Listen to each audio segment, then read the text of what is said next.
Officer Kenny Wallace sat in his squad car, squinting into the late afternoon sun that burned over the Dallas skyline. Patrols like these had become routine for him, almost dull.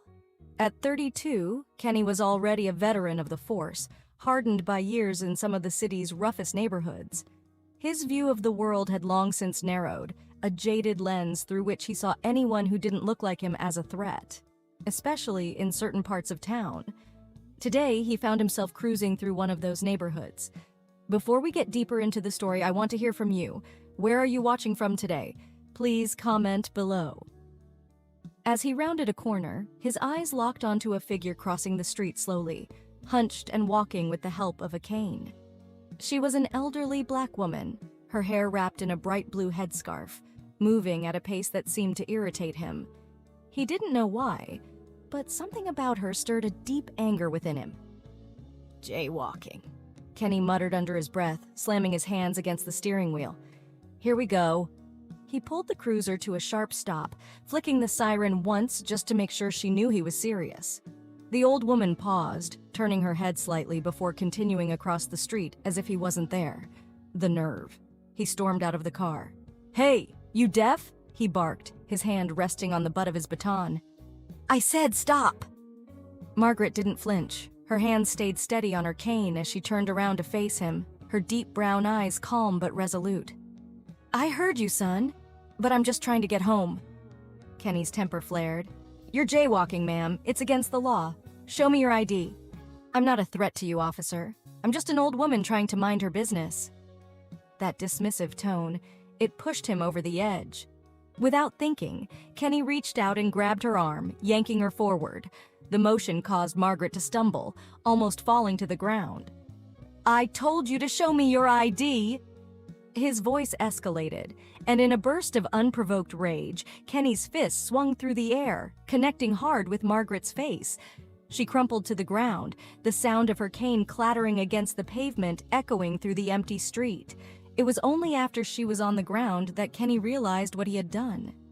His breath came in shallow, rapid bursts as his mind scrambled to rationalize the situation. A surge of panic coursed through him. You shouldn't have resisted, he stammered, reaching for his radio. I'll call an ambulance. But before he could reach it, Margaret, still on the ground, slowly looked up at him, blood trickling from the corner of her lip. Her eyes, however, were far from defeated. They were sharp, calculating, and surprisingly calm for a woman who had just been assaulted. Officer Kenny Wallace, she said slowly, her voice steady. Do you know who I am? Kenny hesitated. What? Margaret slowly pushed herself up, leaning heavily on her cane. She wiped the blood from her lip with a handkerchief she pulled from her pocket, standing tall despite the hit she'd just taken. I didn't think so, she said quietly. My name is Margaret Ellis, Special Agent Margaret Ellis of the FBI. For a moment, the world stopped. Kenny felt his heart pound violently against his chest. His mind raced. FBI? No way. She had to be lying. But as if reading his thoughts, Margaret reached into her coat and pulled out a black leather wallet, flipping it open to reveal the unmistakable gold badge of the FBI. I've been investigating corruption within this precinct for months, she said, her voice firm but eerily calm. I've watched you. You've gotten too comfortable, too careless. Today was your final mistake. Kenny's mind reeled as the weight of her words settled over him. He couldn't believe it. No, this couldn't be happening. How had he missed it? His hands shook as he backed away, his mouth dry. I didn't know. You didn't care to know, Margaret interrupted, stepping toward him with a cold fury in her eyes. You've been operating with hate, thinking no one would ever hold you accountable. Kenny's entire world crumbled in that instant. He realized with stark clarity that his career, maybe even his freedom, was over. The racist biases that had ruled his actions, the abuses of power, the unchecked rage, all of it had finally caught up to him. And it had come in the form of a woman he had thought was beneath him, a woman he had dismissed without a second thought. But she was the one who had been watching him all along. Margaret raised her head, looking down at him with an intensity that made his blood run cold. You're going to jail, Kenny. And this time, You won't be the one in control." The wailing sirens grew louder as the approaching police cars screeched to a halt beside Kenny's squad car. Officers piled out, eyes wide, guns at the ready, but the scene before them stopped them in their tracks. Kenny stood frozen, his face pale and drained of all color, while Margaret Ellis, blood still trickling from her lip, calmly pocketed her FBI badge. Sergeant Davis, the precinct's commanding officer, stepped forward, confusion etched across his face as he looked from Kenny to Margaret. "What the hell is going on here?" he demanded, his voice hard. Margaret glanced at him, her gaze level. "Sergeant Davis, I'll explain everything, but right now I need this man arrested. He assaulted me during an illegal stop." Davis blinked, his eyes narrowing as they shifted toward Kenny. "Assaulted?" His voice was incredulous. He glanced at Kenny, who could only stammer, "I didn't know she was FBI. She was jaywalking and she didn't—" Margaret cut him off with a calm, sharp tone. "Let me make this very clear. I wasn't jaywalking. I was walking, minding my business. And this officer decided I was a threat because I didn't respond the way he wanted me to. He assaulted me without provocation." The other officers exchanged uneasy glances, but Davis remained rooted, processing what Margaret had just said. He knew Kenny.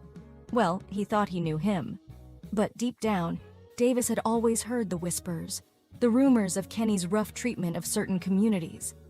Now, staring at Margaret's unshakable expression and the blood still fresh on her face, those whispers became deafening. "Kenny," Davis growled, stepping closer to the shaken officer. "Tell me this isn't true. Tell me you didn't just attack an FBI agent." Kenny opened his mouth, but no words came out. He was drowning in the weight of his own actions, his mind spinning out of control. For years, he had been untouchable, his instincts unchecked, his anger indulged. He had never once thought the consequences would catch up to him, least of all like this. Margaret, sensing the tension in the air, took a deep breath. "Sergeant, I have evidence. I've been undercover for months, monitoring the patterns of discrimination, the abuse of power in this precinct. Kenny isn't the only one, but today he's the one who crossed the line." Her words sent a shockwave through the crowd of officers. Some visibly tensed, knowing deep down that they had either witnessed or participated in moments of misconduct. Others, still shocked, tried to make sense of the situation. An FBI investigation? This precinct? How deep did this go? "I need backup," Kenny finally whispered, as if trying to cling to some sense of control, but no one moved. Sergeant Davis, his face hardening with resolve, gestured toward two of the nearest officers. "Cuff him!" Davis ordered, his voice flat. "What?" Kenny's eyes darted between them, panic rising. No, this is a misunderstanding. You can't—" But before he could finish, the two officers moved in, yanking his hands behind his back and locking the cold metal of the cuffs around his wrists. Kenny struggled briefly, but the look on Sergeant Davis's face made it clear. There was no getting out of this. As they led Kenny toward the back of a squad car, Margaret watched silently, her gaze unwavering. The other officers shifted uncomfortably, still unsure of how to react to everything that was unfolding. Sergeant Davis approached her, his face drawn tight with a mix of anger and confusion. "Special Agent Ellis, why weren't we informed? If there's been an investigation, why keep us in the dark?" Margaret turned her sharp eyes toward him, her voice steady. "Because some of the corruption is coming from within your leadership, Sergeant. And if you knew, the investigation could have been compromised. There are good officers here, but you've got a problem, a deep one." Davis flinched at the accusation, but he nodded, understanding the gravity of the situation. "What happens now?" Margaret sighed softly, wiping the last bit of blood from her face. "Now the FBI takes over. You'll cooperate, Sergeant, or you'll face charges too." Davis's face darkened. "I'm not corrupt, Ellis." "I'm not saying you are," she replied, her tone softening slightly. "But you've turned a blind eye for far too long. That ends today." As Margaret turned to leave, another squad car pulled up, and from it emerged two FBI agents, both of them nodding grimly at Margaret as they made their way over. "This precinct's under federal review now," one of them said. glancing around at the officers who stood quietly by, unsure of their fate. "It's bigger than just Kenny Wallace." Margaret glanced at Kenny through the rear window of the squad car. He sat there, slumped in the back seat, staring down at his hands, still trembling in the cuffs. "How long did you think you'd get away with this?" she thought. But she said nothing. The weight of what had just transpired hung in the air. As Margaret walked away with her fellow agents, the Dallas precinct was left in turmoil, its foundations shaken by the sudden, undeniable truth. It wasn't just about one bad cop. It was about the system that had allowed him to thrive. And now, that system was crumbling. Margaret, however, had done her part. Justice, long overdue, was finally coming. As Kenny sat in the back of the squad car, his mind raced through a blur of anger, panic, and disbelief. The taste of metal filled his mouth, a bitter reminder of the cold handcuffs clamped around his wrists. This wasn't supposed to happen. He was a cop, a veteran. He wasn't supposed to be the one sitting in the back of the car, cuffed like a criminal. How had things gone so wrong? The doors slammed shut, cutting off the outside noise. He was alone now, staring at his reflection in the glass. For the first time, the power that had always flowed through him, unchecked, had turned into a shackle. The weight of his actions started to sink in, but the anger still bubbled beneath the surface, twisting and distorting his thoughts. "I'll fight this," he muttered under his breath. "I'll get a lawyer. They'll see it was just a mistake." But even as the words left his lips, they rang hollow. Deep down, he knew that this wasn't something he could fight. Margaret Ellis wasn't just an old woman, she was FBI, and the entire precinct was now under a federal microscope because of him. A week later, Kenny sat in a cold, gray room at the Dallas County Jail, awaiting the formal charges to be brought against him. Assaulting a federal agent was just the beginning. Internal Affairs had already begun combing through his record, digging up every incident, every questionable arrest, every complaint that had been filed. And there were more than a few. His lawyer, a sharp-suited man who promised to spin this thing, wasn't even sure he could minimize the damage anymore. As he sat there, staring at the dull, lifeless walls, the door to the interrogation room swung open. Two figures stepped inside, their shadows long and foreboding.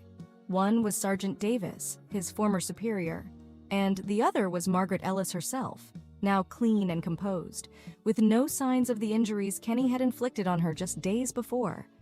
He glared at them, but neither of them flinched. Margaret's eyes were cold, unreadable. She sat down across from him, placing a file on the table in front of her. "You've made quite a mess, Kenny," she said, her voice steady as she opened the file. "But I didn't come here to gloat.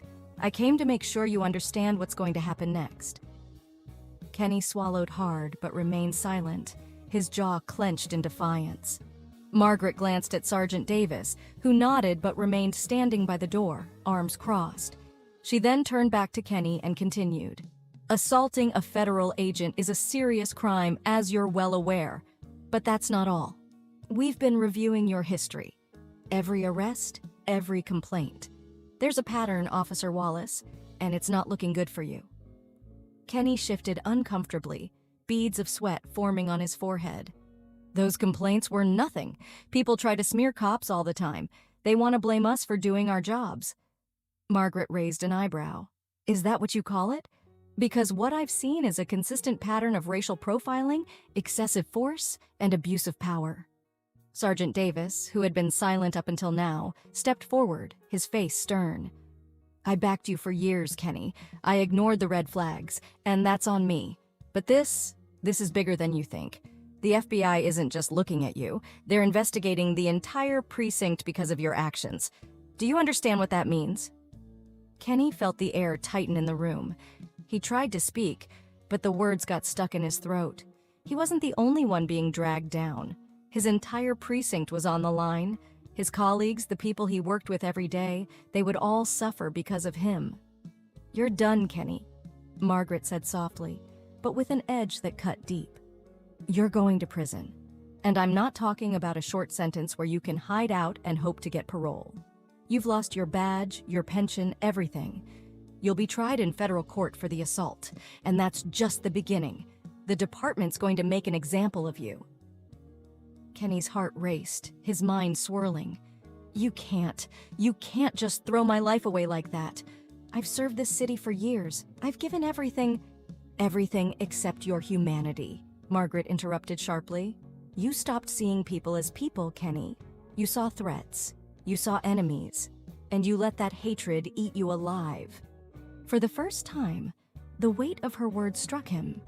He had been so used to operating in a system that allowed his prejudices to flourish, a system that excused his violence, that he hadn't stopped to think about what it had turned him into. Margaret leaned in slightly, her voice lowering to a calm, almost sympathetic tone. "This isn't just about me, Kenny. It's about every person you mistreated, every person whose life you impacted because you thought you were above them. You abused your power, and now you're going to face the consequences." Kenny's hands trembled as the reality of his fate came crashing down. There was no escaping this. No lawyer could save him. No amount of excuses would change the fact that he had crossed a line that couldn't be undone. "You'll be stripped of your rank and your badge," Davis added, his voice filled with disappointment. "And the DA is going to file additional charges. Civil rights violations, excessive force. The cases are piling up." Kenny's head dropped, his eyes staring blankly at the table. His future had disintegrated before his eyes. Margaret stood, closing the file in front of her. "You should think about what led you here, Kenny. In the end, it wasn't just one punch. It was years of decisions, years of hatred." She turned and nodded to Sergeant Davis before walking toward the door. Kenny, for the first time, found himself completely speechless. There were no more justifications, no more bravado. He was done. Months later, in a crowded federal courtroom, Kenny stood in shackles before a judge. The trial had been swift, with the evidence stacked high against him. Witnesses had come forward, telling stories that painted a grim picture of his career. Margaret Ellis had testified too, her presence a powerful reminder of the day that had brought him here. As the judge sentenced him to 15 years in federal prison, with additional civil rights violations to be investigated, Kenny Wallace felt the final thread of his old life snap. He had lost everything: his job, his freedom, and any shred of dignity he had left. As the gavel's echo faded through the courtroom, the weight of the moment settled over Kenny like a lead blanket. He was no longer Officer Kenny Wallace. He wasn't a man of authority, power, or respect. He was a criminal, destined for a life behind bars. The courtroom buzzed around him, whispers, murmurs, cameras flashing, but it all felt distant, like a scene happening to someone else. His mind was trapped in a vortex of disbelief. 15 years, maybe more once the civil rights cases stacked up. He would be sent to a federal penitentiary, where many of the men he had arrested and mistreated over the years now roamed free inside the walls. The dread crept in like a slow poison, twisting his stomach into knots. He knew how the system worked. Once inside, cops didn't survive without protection, and Kenny had burned every bridge. The bailiffs moved to take him away, shackling his wrists and leading him toward the side exit. His head spun. He glanced around the courtroom in desperation, faces blurred, reporters scribbling furiously, spectators with smug expressions, many from the very communities he had oppressed. They were all here to witness his downfall. And then, in the far corner of the room, he saw her. Margaret Ellis. She sat quietly, her hands folded in her lap, her expression unreadable. Not victorious, not gloating, just calm, as if watching the inevitable play out. Their eyes met for a brief moment, and for the first time, a chilling realization struck Kenny. Margaret wasn't just any FBI agent, she was the agent chosen for him. 4 months later, inside the federal penitentiary. The clank of the iron bars was like a final seal on his fate. Kenny Wallace walked into his new life as inmate 70236, head-shaved, wearing the standard orange jumpsuit. His cellmate, a heavily tattooed man with dead eyes, didn't even look up as Kenny was led into the tiny room. But it wasn't the cellmate that had Kenny on edge. It was the prison itself, the whispers that had started the moment he stepped through those gates. Word had spread quickly. Ex-cop on the inside. And not just any cop. He was the one who had earned a reputation for brutality, especially toward Black and Hispanic inmates, many of whom were now his neighbors behind bars. Kenny had always been a predator. Now he was prey. On his third day inside, as he walked through the yard under the blistering Texas sun, he felt it. Eyes on him. Dozens of them. And then a hand gripped his shoulder from behind. He spun around, his heart lurching into his throat. It was Ramon "Ghost" Alvarez, a gang leader from East Dallas, a man Kenny had arrested 5 years ago. Alvarez had served 2 years thanks to Kenny's fabricated evidence. He'd been released, but only long enough to be caught again. This time, he was serving life. He had nothing to lose. "Well, well," Ghost sneered, his voice low, almost a whisper. "Look who we have here, Kenny Wallace. You've fallen far, haven't you, pig?" A group of men gathered behind Ghost, all of them hardened inmates, their eyes gleaming with predatory hunger. Kenny tried to swallow the fear rising in his throat. "I don't want any trouble," Kenny muttered, his voice shaky. "Just leave me alone." Ghost laughed, a deep, menacing sound that reverberated through the yard. "Trouble? You asterisk trouble, Wallace. You made your bed. Now you're gonna lie in it." Before Kenny could react, a fist slammed into his gut, knocking the wind out of him. He doubled over, gasping for air. Another punch caught him across the jaw, sending him sprawling to the ground, his head swimming in pain. The guards on the tower didn't even flinch. Inside these walls, a cop's life was worth nothing. The beating went on for what felt like hours. When it was finally over, Kenny lay bruised and bloodied on the concrete, gasping for breath. The men walked away, leaving him crumpled in the dirt, broken. But even as he lay there, he knew something worse was coming. Ghost's words rang in his ears. "Asterisk, you made your bed. Now you're gonna lie in it." Kenny survived by staying quiet, keeping his head down. But the beatings didn't stop. They came in waves, unexpected, brutal, and merciless. His ribs were cracked, his face swollen, and every breath hurt. He wasn't even sure how he was still alive. But something strange began to happen during his endless nights in the infirmary. He started to hear whispers, not the usual prison gossip, but whispers about Margaret Ellis. Word had it that Margaret had not only orchestrated his downfall, but that she had also been investigating something far bigger, a conspiracy that reached deep into the heart of the Dallas PD. The whispers spoke of a rogue faction within the force, officers who operated outside the law, controlling drug trade, covering up homicides, and using cops like Kenny as their enforcers. Margaret hadn't been investigating Kenny by chance. She had been dismantling a network. It was only when Kenny began to put the pieces together that he realized the full extent of what was happening. Margaret hadn't just been after him for his actions. She had used him as bait, as the first domino in a long line of corrupt officers. The moment Kenny was convicted, the rest of the corrupt officers had started to fall, one by one. Arrests, resignations, investigations, it was all playing out on the news. But the story didn't end there. Late one night, as Kenny lay in his bunk, his body still aching from the day's beating, a new rumor reached him. Margaret Ellis had been promoted to a top position within the FBI's Internal Affairs Division. Her investigation into the Dallas PD hailed as one of the most successful anti-corruption operations in recent history. The final twist in the story came when Kenny learned that Margaret's family had deep ties to the civil rights movement in Dallas. Her father had been a prominent lawyer who fought against police brutality in the 1960s and 70s. Her own brother had been wrongfully convicted by corrupt cops years ago, a case that had been quietly buried. Margaret had been waiting her whole life to take down people like Kenny, people who had used their power to oppress, to brutalize.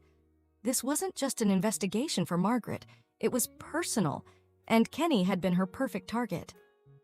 Months later, broken and hollow, Kenny was escorted to the visitor's room. He had no family left who would visit him, no friends to speak of. But today, someone was here to see him. As he sat down at the metal table, Margaret Ellis appeared on the other side of the glass, her eyes steady and cold. "Hello, Kenny," she said, her voice low and controlled. Kenny, gaunt and defeated, stared at her, his lips trembling. "Why? Why me?" Margaret leaned forward, her gaze piercing through him. "You were the face of something much bigger, Kenny.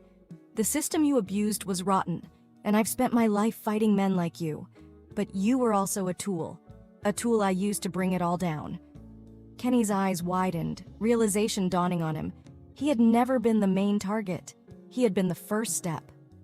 "Enjoy your time in here," Margaret said as she stood up to leave. "It's exactly where you belong." And with that, she was gone, leaving Kenny to drown in the knowledge that he had been outplayed, outwitted, and destroyed by a woman he had once dismissed as nothing more than an old black lady crossing the street.